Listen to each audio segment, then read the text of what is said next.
Sir काय सांगाल की आज बाबासाहेबांचा महापरिनिर्वाण दिन आहे. बाबासाहेबांनी देशाला संविधान दिलं. आज त्या संविधानाला आणि बाबासाहेबांना घेऊन राजकारण होत आहे. रिझर्वेशनची मागणी जरी झाली तरी राजकारण केलं जात आहे. तसं बघता दोन समाजामध्ये आपसमध्ये जे आहे भांडणं लावली जातात. बाबासाहेब आंबेडकरांचा आज 69वा महापरिनिर्वाण दिन आहे. त्या निमित्तानं आम्ही सगळे ओबीसी नेत्यांनी आज त्यांना आदरांजली वाहिलेली आहे. आणि आज बाबासाहेबांना आदरांजली वाहताना आम्ही त्यांना साकडे घातलेला आहे की जे संविधान आपण त्या देशाला दिलं आणि या संविधानाच्या माध्यमातून दलित समाजाला, पिछडा समाजाला जो जगण्याचा जो मार्ग दिला होता, जे आरक्षण दिला होता, ते आरक्षण धोक्यात आणण्याचं काम जे आहे ते आजकालच्या सरकारांच्याकडून चालू आहे. आरक्षण हिसकावलं जात आहे. युक्त्या क्लुप्त्या करून या गरीब समाजांचं आरक्षणाचं 3 तेरा वाजवण्याचं, त्याच्यावरती दिवसा ढवळ्या दरोडा घालण्याचं काम जे आहे या महाराष्ट्रामध्ये सुरू आहे. विशेषतः ओबीसीच्या आरक्षणाचं जे काय झालंय 3 तेरा आपण सगळ्यांनी पाहिलेलं आहे. म्हणून आम्ही बाबासाहेबांना साकडं घातलेलं आहे की बाबासाहेब आता तुम्ही परत जन्म घ्या आणि परत हा आरक्षणाचा लढा लढण्यासाठी आम्हा सगळ्यांना तुम्ही ताकद द्या. अशा प्रकारची आम्ही साकडं जे आहे ते बाबासाहेबांना आम्ही घातलेलं आहे.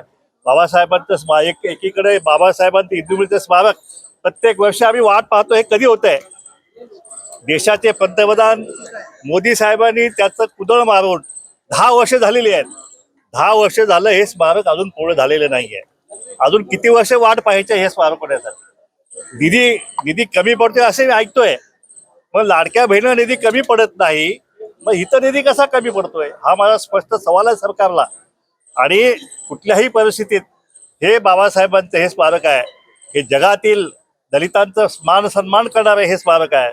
आणि म्हणून हे स्मारक जे आहे हे स्मारक कुठल्याही परिस्थितीत सरकारनं येत्या वर्षभराच्या आतमध्ये पूर्ण केलं गेलं पाहिजे. जर नाही केलं तर आम्हाला राज्यभर आंदोलन उभा केल्याशिवाय आम्हाला दुसरा पर्याय राहणार नाहीये. म्हणून हे स्मारक जे आहे स्मारक ताबडतोब करावं. आणि त्याचप्रमाणे हे जे आरक्षणाचं हे जे लक्तरं तोडायचं काम चालू आहे हे या सरकारने थांबवावं अशी अपेक्षा आजच्या या चैत्यभूमीवरील महापरिनिर्वाण दिनानिमित्त आज मी सरकारकडे व्यक्त करतोय. जयंती असते त्याच वेळी आणि निवडणुकीच्या तोंडावर आतापर्यंत पुरोगामी महाराष्ट्र, बाबासाहेब आंबेडकरांचा महाराष्ट्र, शिवाजी महाराजांचा महाराष्ट्र असं म्हणून या बहुजन समाजाचं शोषण करण्याचं काम, त्यांच्या मतावर डल्ला मारण्याचं काम जे आहे ते आतापर्यंत सगळ्या सरकारने केलेलं आहे. परंतु इथून पुढं मात्र हे आम्ही या महाराष्ट्रामध्ये मुळीच चालू देणार नाही. जो दलित ओबीसी हित की बात करेगा वही इस राज्य में राज्य करेगा.